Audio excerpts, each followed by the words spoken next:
Sir. Okay, we have Sarang Wadhawan of HDIL joining in as well. Sarang, take us through what this means in terms of what the RBI announced with regards to risk-weighted ratios on loans to push affordable lending. I think the Reserve Bank has taken cognizance of the fact that the construction activity has weakened across the country.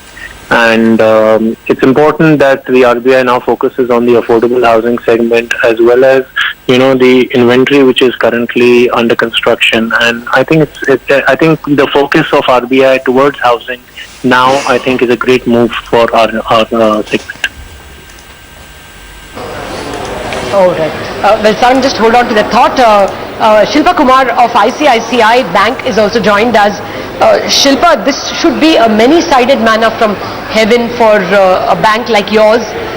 You are getting an advantage of higher MTM gains, as well a cut in interest rates and probably advantages in terms of future SLR reductions. Just take us through how this might reduce your cost of finance. Yeah, I think this policy actually is really an important and a very significant policy actually. I think not just for banks but for the entire economy. I think many times the governor has said that whenever I see the battle against inflation reaching a critical stage and having, kind of in a sense got it under control, I will give sustained rate cuts. And it's really good to see those coming through because it really means that long term going forward, the RBI is indeed seeing inflation with a big figure of 4. I think that's very, very positive news long term for the economy. In the immediate short to medium term, of course, it will mean that market rates, deposit rates, all of those will indeed see the benefit of this rate cut. And overall, you will see costs going down across the economy. You think costs can go down by about 50 basis as much as the governor has given? You see deposits falling that much? Since the forecast on inflation is 4.8 18 months down the line, and even 1 year down the line, I think he was talking about 5% and hence or 5.5%. So you think there is substantial room for deposits to go down? Lata, the way I see it is, the way transmission will work is, first of all, whenever RBI cuts rates, indeed we will see the first movement in financial markets, in the T-bills, in commercial papers. You will also see then a concurrent movement on deposits. And like we've seen, over a period of time, as banks see the benefits of even older deposits getting repriced, you will actually see it kind of seep through into the lending side as well. Okay, but what is your guess? Should we expect half a percentage point, 50 basis, for the industry as a whole? I mean, I know you will be putting the onus on your ALCO, but for the industry, do you think that 125 over the past 1 year should, since Jan, should actually be at least another 50 basis transmission?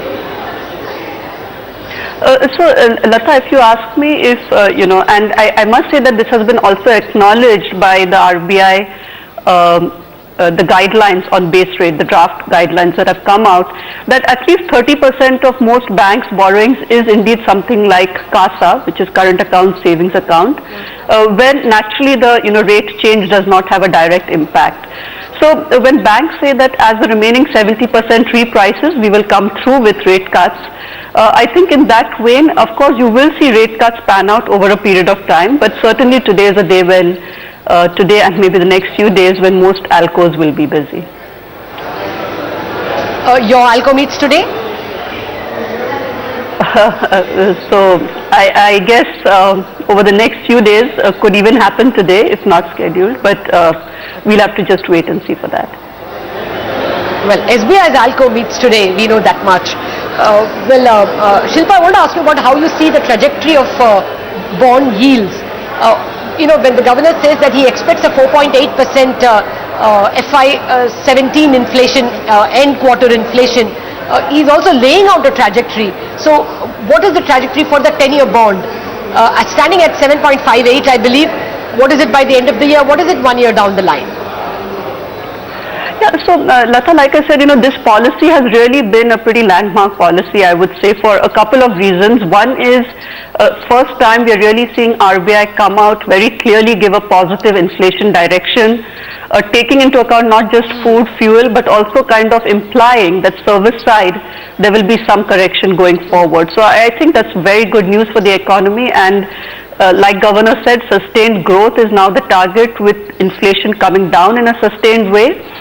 So I think that's good news for bond markets. But the other thing that they have done, which is also the expectation of FPI investments into bonds, giving a very clear roadmap for that, I think that has also helped in the bond market sentiment, because market was really looking forward to that. And I think the timing of the increases have also been very nicely, in a sense, made to kind of capture the time when Fed will probably go into a rate hike period.